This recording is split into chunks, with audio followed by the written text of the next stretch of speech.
Today I want to share with you some of the recent books that I've read that I couldn't stop reading. So hello my fellow fantasy book lovers and welcome back to my channel. Or if you're new here, hi and welcome. My name is Kathy, I'm a goth girl from Belgium and I love to read fantasy books. In today's video I want to talk about 5 books that I've recently read that I got hooked on, that I needed to finish, and that were some of my quickest reads. So these are in no particular order of me liking them most or whatever. These were all 5-star reads for me and I could highly recommend, if you don't know these yet, to check them out. And I want to start off this list with the only book that I do not own a physical copy of, and it is Bride by Ayame Hazelwood. I have never read anything by Ayame Hazelwood. The only book I have read by her is Bride, and I'm not particularly interested in picking up her other books because they're not fantasy based for me, or fantasy enough for me. I really need like vampires and werewolves and magical creatures, otherwise for me a book isn't really fantasy. But Ayame Hazelwood is a romance writer. She's a well-established writer and you do really notice that in the way that she writes her books. So the basic setting for Bride is that a girl from the vampire coven of a specific region needs to get married to the alpha male of a werewolf clan of that region. And this girl has been chosen once before to be a sacrifice, kind of, for an alliance with humans, and now she's chosen again to be the sacrifice, kind of, for the alliance with werewolves. And of course they actually start falling in love and more happens, and I just really enjoyed it. From the start of the book you know where it is going, but there are a lot of secondary plot lines happening as well. It is not just about romance, and I did really enjoy that. And I remember wanting to know how it continued, so I read this book really fast. And it also wasn't the most massive book that I've ever read, of course. Up next, we have 6 Scorched Roses by Carissa Broadbent. I actually started reading Serpent and Wings of Night before I read this book, and then people had recommended me, like, if you read Serpent and the Wings of Night, also read 6 Scorched Roses. So I got it on my e-reader because I wasn't sure if I would like it. I read it, I think, in 1 or 2 evenings because I was so hooked on this book. It's also not a very thick book. And then I decided to buy this gorgeous hardcover edition of it. Now, in 6 Scorched Roses, you don't have to have read the other books by Carissa Broadbent, but they do give you some background information that you otherwise would kind of miss what is happening with, like, some of the details that they talk about of the world setting. Now, in this particular book, we follow a girl who is named Lilith. She's an adult, but like still young adult. And she is trying to find a cure for the curse that is on her village. So they have an illness going around in her village and she's trying to heal the people from that. So she's doing studies on it. She's experimenting with different types of medicine, etc. And she decides that for what she wants to try, she wants to use vampire blood, and there's actually a vampire living not too far from her house, and she goes to him and offers him 6 roses in exchange for 6 vials of his blood. So she needs to go back there every so often to collect more blood because he agrees to the exchange. Now, of course, more starts happening. This is a really beautifully written romance book, in my opinion. We have the first plot line, which is actually the disease happening to her village and Lilith trying to find a solution for that. And the secondary plot line is, of course, the romance between Lilith and the vampire character. So this, for me, was an extremely fast read, still a book to this day. It is one of my absolute favorites. So if you're looking into a short vampire read that is satisfying, get this book. Up next on my pile is Samantha Shannon's The Bone Season. My very first Samantha Shannon book was actually Priory of the Orange Tree. I didn't know about her before then. Priory of the Orange Tree is over there somewhere. But if you've read Priory of the Orange Tree, you know that it is a chunk of a book. And even if I got through that book rather fast, it went even faster once I started reading The Bone Season. Now, I did read the first 3 books already, and I want to reread them pretty soon because this is the first reworked edition and I'm waiting on the other 3 reworked editions of this book, but I really loved it. And there is even a YouTube trailer about these books books online. So if you don't know the Bone Season, in the Bone Season is like a urban fantasy, but then a little bit more futuristic urban fantasy. The main part of the book follows Paige Mahoney, who is the main character. She's a girl with psychic abilities, but in the world that we live in at that moment, psychic abilities are seen as something negative, something bad, and they are kind of like not really hunted down, but they are put into prison if they are discovered, and they have to like leave society for the way it is. So our main character, Paige Mahoney, with the abilities that she has been able to hide them for a very big part of her life. She even has a job within the underworld of the world that she lives in, and she's able to use her abilities to actually make money and make a living and stay alive. She lives with her father at the start of the book, but of course she gets discovered at some point and then gets taken away. And that is when the interesting things start happening. I really loved the turn that this took because I did not see it happening, and I'm not gonna tell you what happens, but oh my god, this was so good. So book one I already loved, and I remember reading it quite fast. I think I read this book in a week more or less, and then I immediately read book two after that, and I think book three as well, because I remember at the time I was like, I want to know what happens, I want to know more about this, but I also know that the series is going to be, I think, 7 books. And they're not all done yet. So I tried to pace myself, and after book 3 I stopped reading this series until I want at least book 4 and 5 to be out, because I know myself, I'm gonna want to read more from this.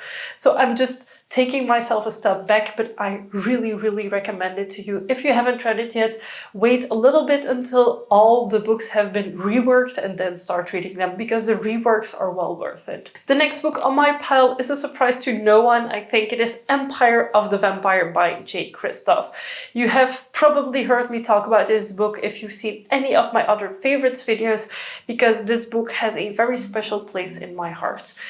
This is one of the books that got me back into fantasy reading, back into vampire fantasy reading, and we follow the main character Gabriel de Leon, who is a Silver Saint, and the Silver Saints in this book are the offspring of vampires. So there are vampires who actually hunt and kill people, and then you also have the offspring of vampires who don't really hunt and kill people, but they do have this kind of bloodlust, but they keep it under control with a different way of consuming blood rather than drinking it from people and killing people. So the Silver Saints is an order. It's kind of like a religious order where they are trained to battle, to fight off vampires, etc.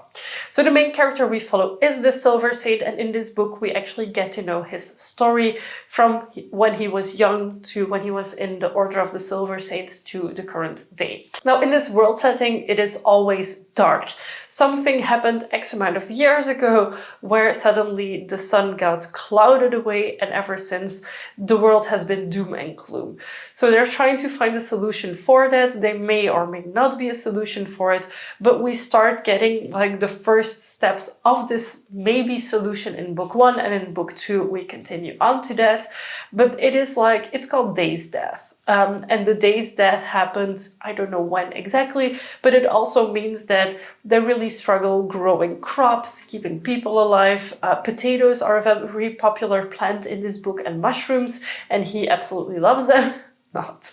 But yeah, I think this book is written so cleverly. I really love the way that it is described as well. So the way this book has been set is actually an interview with a vampire. So we have the main character who is being captured, and who has been interviewed by the person who captured him, and he has to document his life's story, and in book 2 that continues on. And I personally think if you haven't read this yet and you love fantasy vampires combined with epic fantasy, that this book will be perfect for you. And of course I have my other books over there as well. Empire of the Damned was book 2. I personally struggled a little bit getting into book 2 because book 1 was so fast-paced and so good.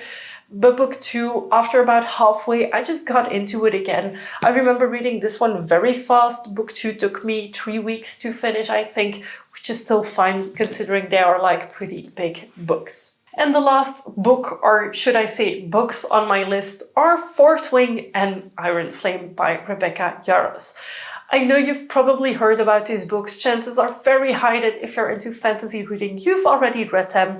They are like the most hyped books right now, except for Akotar, I feel. And I do get it, because if you get back into fantasy reading, like you've been out of reading for a few years, this is so fast-paced. It has all the elements. It has dragons, it has drama, it has heroes that are unpredictable. So I think that I know the element of success for this book is actually that it's been released at the right time. At this moment, I know a lot of people have been like me. We were avid readers when we were younger, we graduated, we got a job, and we stopped reading as much as we did. Or for my case, I moved a ton of times, wasn't able to hold on to most of my fantasy books, so I read a lot less. Also, the fact that my public library doesn't really have English books doesn't help that much. So yeah, for me, it was really getting back into reading, and one of those books that really stayed with me was Fourwing, and now, of course, Iron Flame, and then the third book that will be released in January 2025. I'm not going to go too much into depth about Fourwing or Iron Flame. I think there's ample videos about that if you don't know it yet. I can highly recommend this to anyone who wants to get out of a reading slump, since it is rather fast-paced in my opinion. In Fourwing, we follow 20-year-old Violet Sorrengale, who is the daughter of one of the commanders in a military system, who actually all of her life has been wanting to join that system and become a scribe. So there's 4 departments. You have the riders, so the dragon riders, you have the scribes who write the books, write battle reports, etc. You have the foot soldiers, and I think you also have the healers. I think that's the 4 squadrons. So when you want to get into the military academy of some sort, you pick which squadron you want to be part of, and then you have to do tests to be able to stay there. So Violet has for all of her life wanted to become a scribe. Her father was a scribe, but something happened to her father and he's not in their lives anymore. And her mother, because she has been part of the rider squadrons, and her son and daughter. So you have Violet is the 3rd child, the first one is Brandon, the second one I think is Mara.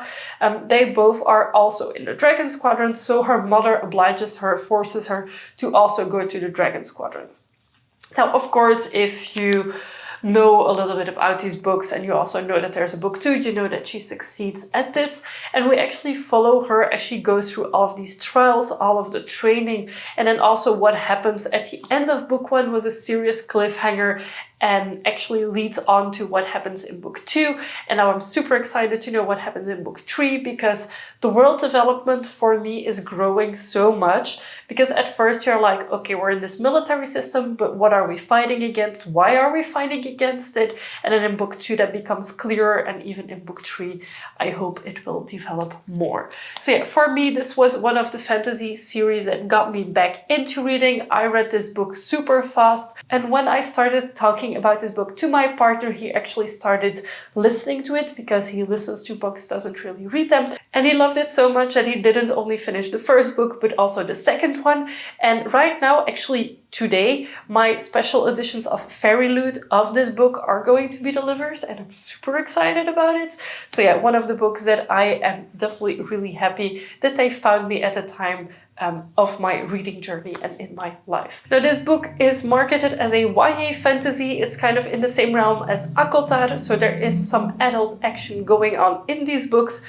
So I wouldn't 100% classify them as YA, but they are definitely like new adult, I think is the name that I use for it. So it is definitely for an audience that is like 18 to 25, 30. I'm personally 32 and I really enjoyed these books, so no judgment there from me. So these were the books that I read super fast, or at least faster than I regularly finish a book. I know that these books maybe are not for everyone, but if you're into the same type of books as me, these might be very fast reads for you as well. And now again, I want to really remind you that the speed at which you read doesn't mean that you are a better or a worse reader. Everyone reads at their own tempo, at their own pace. Not everyone has time to read every single day, and that is totally fine. Whether you read 1 book a month, 5 books a week, It doesn't matter. It's up to you, your personal experience with the books and how you enjoy them. Feel free to let me know in a comment down below which books did you read super fast, which books did you really enjoy reading recently, and maybe one of them that I mentioned today is also one that you finished really quick. I would of course love to know. Feel free to give this video a big thumbs up if you liked it, and of course if you haven't already and you'd like to be, feel free to subscribe to my channel. I make new videos every week and I would love to have you for every single one of them. Thank you so much for watching and I'll see you very soon with a new video. Bye!